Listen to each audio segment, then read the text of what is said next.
order ko today. Finally, nandito na yung bagong headphones ko. Same. Yung Grab food ko, nandiyan na rin sa gate. Feeling ko, McBurger yun.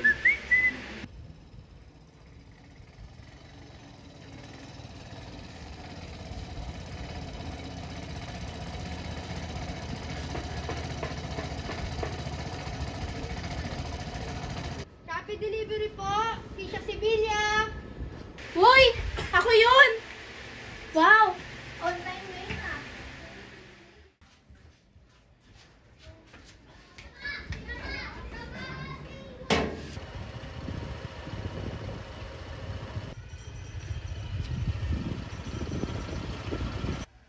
Grab delivery po. For Kobe Bryant sa Alos. Ayun!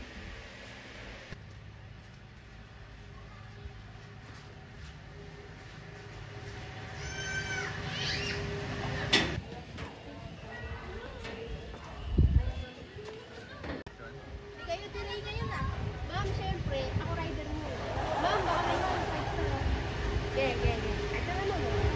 Safe yan, ma'am. Safe yan ah. Thank you. Ma'am, 5 star mo, ma'am. Oo. Yan, tama. Bye! Kobe Bryant sa Alos po. Ay sir, ito po yung pagkain sir. Yun, perfect timing ka kuya. Fresh from the resto. Siguro kuya kung wala ka, palagi pa ako gutom ngayon. Sim sir, sinabi mo pa. Thank you sir, 5 star mo din ako. Thank you po.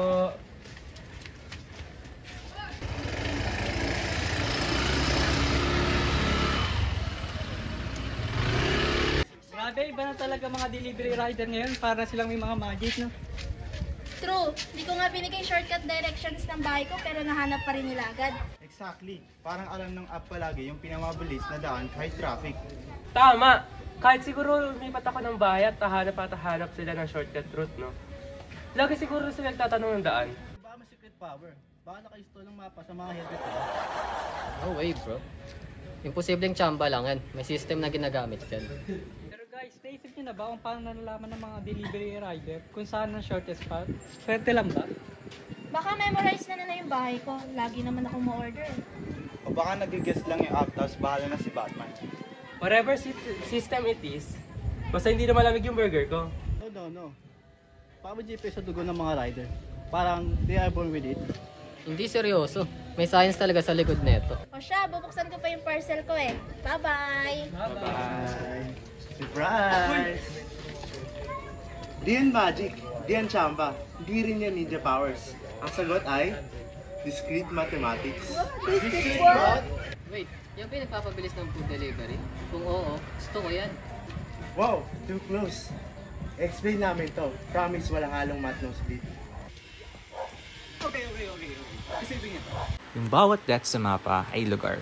Bahay nyo, restaurant, Shopee Hub. Yung lines, yun yung kalsada. Ginagamit ng apps ang map para hanapin ang pinaka-shortest path. Ang tawag dito, Dijkstra algorithm. Dijkstra what? Password ba ng wifi niya? Hindi.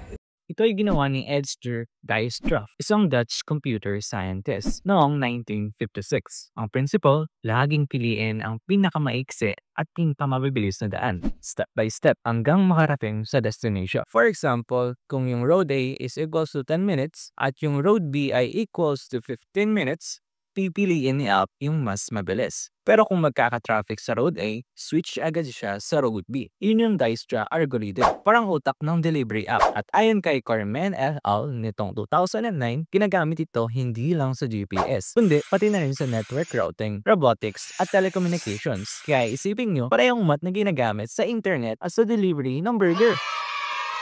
So parang kinukumpara niya lahat ng daan, tapos pipiliin yung pinamabilis. Exactly! Ayan yung sinatawag natin na Dijkstra algorithm. At nagagawa niya lang ito in just seconds. So, ibig sabihin, matutod pala ang mga rider. Yes, at some point, and that's how math works here in app and deliveries. So thanks to discrete mathematics. Pero here's the thrill. Paano kung sabay-sabay deliveries? 3, 4, minsan 5 orders. Ano unahin? Siyempre may french fries para hindi lumamig agad. Hindi dapat burger muna. Baka maging pati na malungkot yun. Kung ako rider, unahin ko bahay ko. Sarili muna bago ang iba. Pero seryoso, mahirap pumili. Tawagin nga natin si Jeff, baka may alam siyang sagot dito.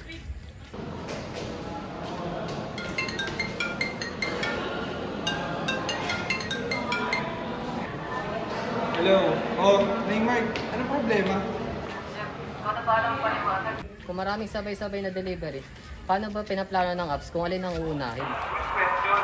Ito din ay traveling salesman problem o TSP. Ang app na nagko-compute ng millions of possible routes tapos pipili ng pinaka-efficient. Ayon kina Hamilton at Kirkman noong 1800s, ang TSP ay paghahanap ng pinakamaiksing ruta para mabisita ang lahat ng lokasyon ng isang beses lang bago bumalik sa pinanggalingan. Sa delivery app, ginagamit ito para planuhin ang multiple stop. Sabi nga ni Applegate et al. 2006, ang TSP ay practical na solution para sa logistic at transportation.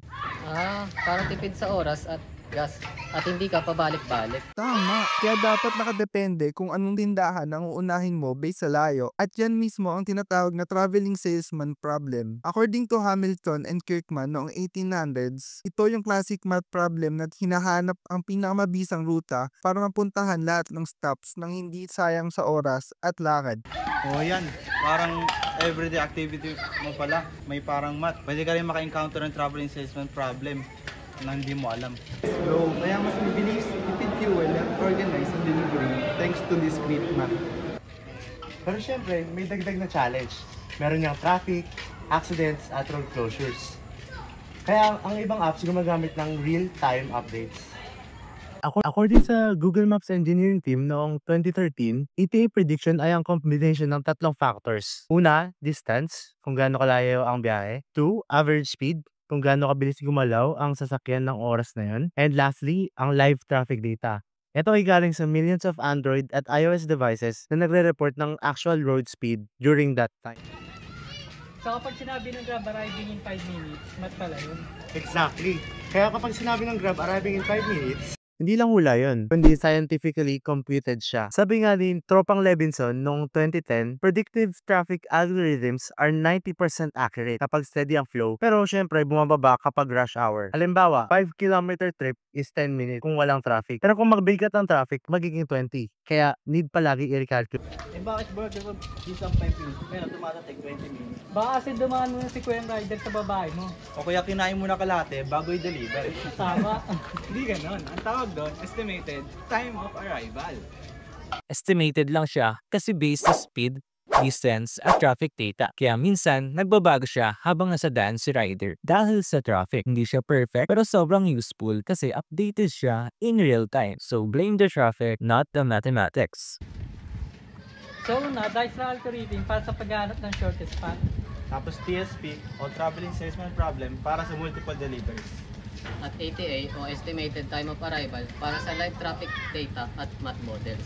Ayan, so tama. So kung iisipin, tatlong pillars ang ginagamit. Dijkstra algorithm para sa fastest path, traveling salesman problem para sa multiple stops, at ETA prediction para i-handle ang real-time traffic. Ayon kay Cranebergs and Tardos noong 2005, ito ang foundation ng modern routing systems. Ibig sabihin, every time na mag-order o, meron math behind it.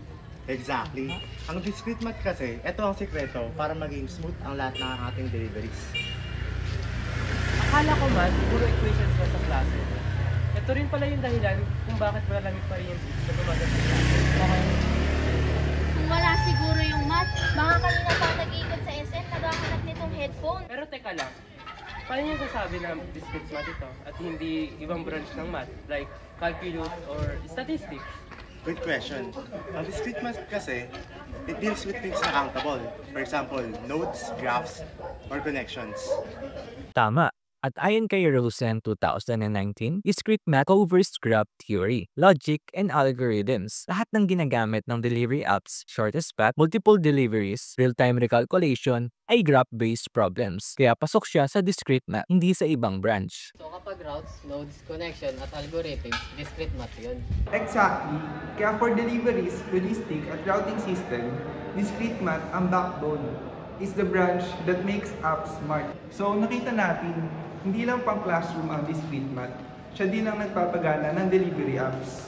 Dahil sa algorithm for shortest path, TSP or Traveling Salesman Problem for best order of deliveries. ETA, Estimated Time of Arrival. Kaya hindi naliligaw ang Shopee parcels ko. At kaya fresh pa rin ang food ko kahit traffic. At para sa amin, mas madaming orders ang makakatid. Less gas, less time, happy customers. At para sa akin, di na ako tuwas naghahanap ng kung ano-ano sa mga physical store. Yeah. So, discrete math is not just about the numbers. Ito yung backbone ng logistics at transportation at even internet routing. Kung walang graph theory at algorithms, walang Grab, walang any kinds of delivery app, at wala ring Shopee or Lazada. Para siyang secret rider na tumutulong sa bawat delivery to make life easier. And that's why math always delivers.